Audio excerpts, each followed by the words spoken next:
When it comes to erasing crime from society, and organized crime especially, what measures should be put into place?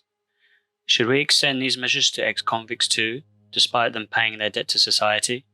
What about those who associate with criminals? Should we punish them too?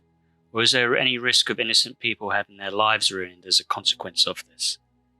Welcome to Cinegelian, where today I will be looking at a film that tries to tackle this question about crime and punishment, titled A Family, or the more direct translation of the Japanese title, The Yakuza and the Family, a recent release on Netflix. If you're unaware, the Yakuza are the organized crime gangs in Japan that have been around since the Edo period, starting in the 1600s, and have been ubiquitous in Japanese cinema.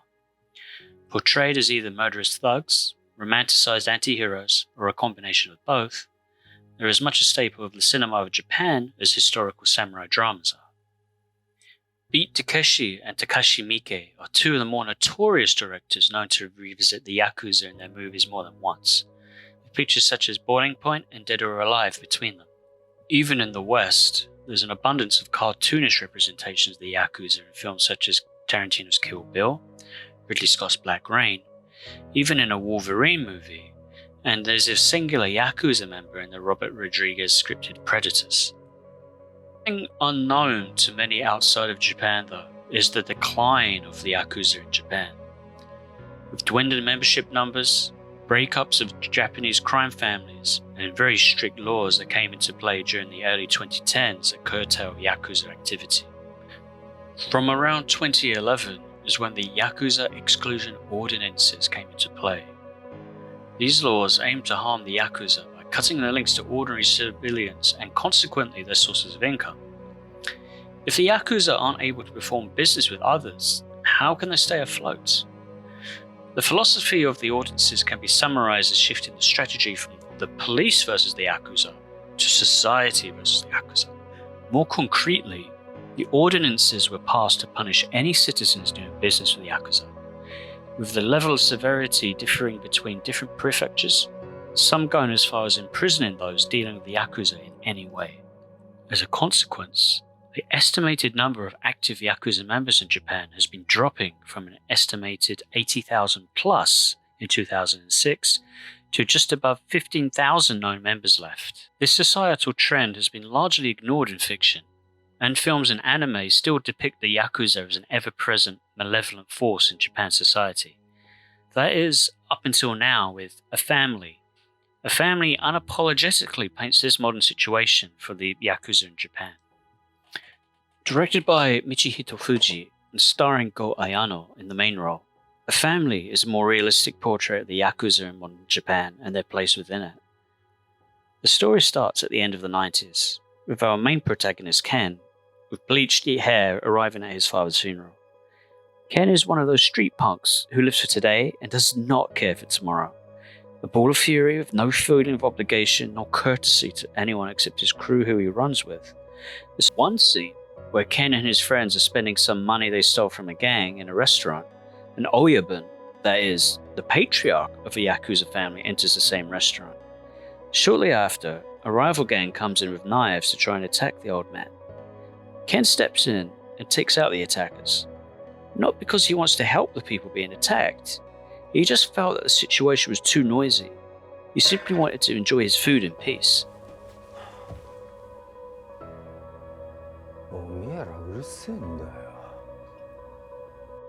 A little further down the line, indirectly because of this, he becomes a member of the family, and the story jumps to 2006.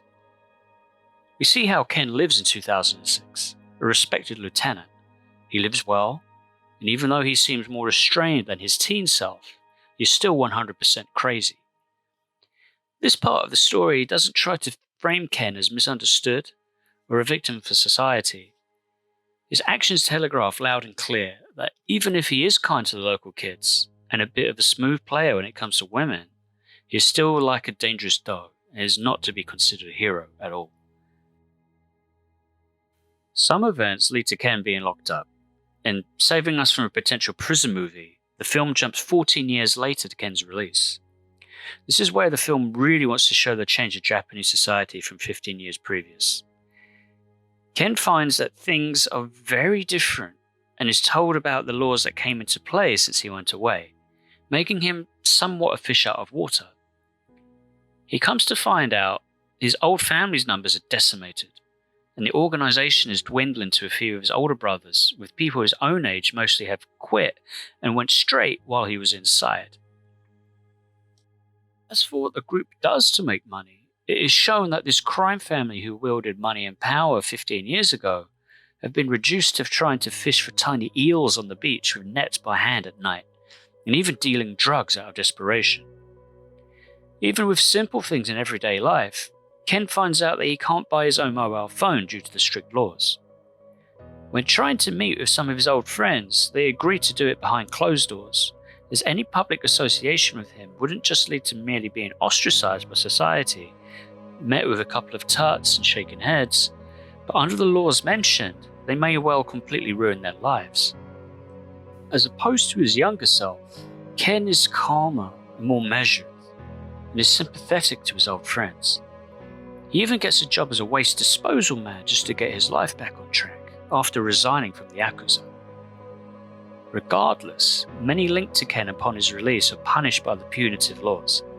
Some even forced to move from their socialized housing block and lose their jobs due to the links of Ken.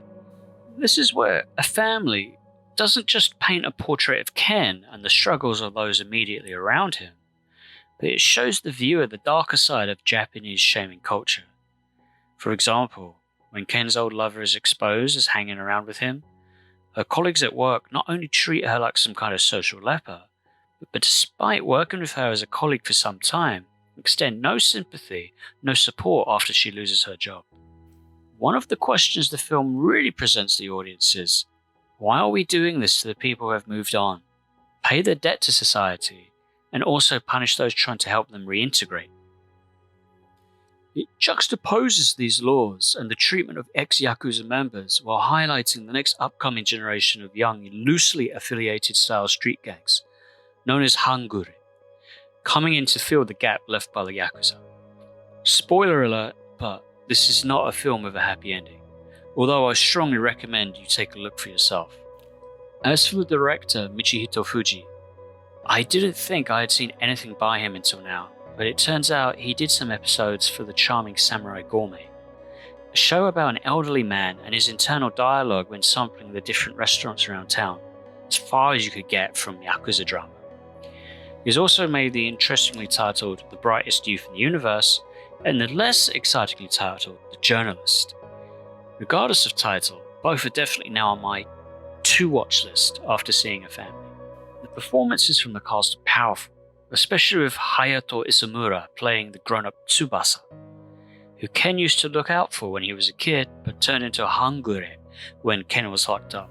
When it comes to style, the film itself is gorgeous. Shots at night have calm greens and blues, and in the daytime during Ken's youth, the sunshine delivers lovely warm colours. Camera work is nice, with some crane shots and drones too, but nothing overly flashy nor distracting. I definitely recommend giving the film a watch if you have interest in the Yakuza or enjoy hard-hitting films. The pace of the film may be a little slow for some, with plenty of quiet and reflective moments, but keep in mind these seemingly quiet or mundane situations are often punctuated by sudden violence or scenes of intimidation.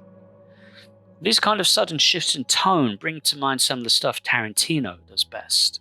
If you're interested in further reading or watching something about a post-Yakuza Japan, there are some excellent videos by Vice and other video makers on YouTube. Links in the description. Finally, thank you for spending your time hanging with me and talk about A Family. This is the first ever video I've made for YouTube for Cine Gillian. I really appreciate it that you've made it this far. You don't have to like, subscribe, or leave a comment, but it will absolutely make my day and help me a lot if you did. I'd really love some feedback. And anyway, until next time on Cine Gillian, see you.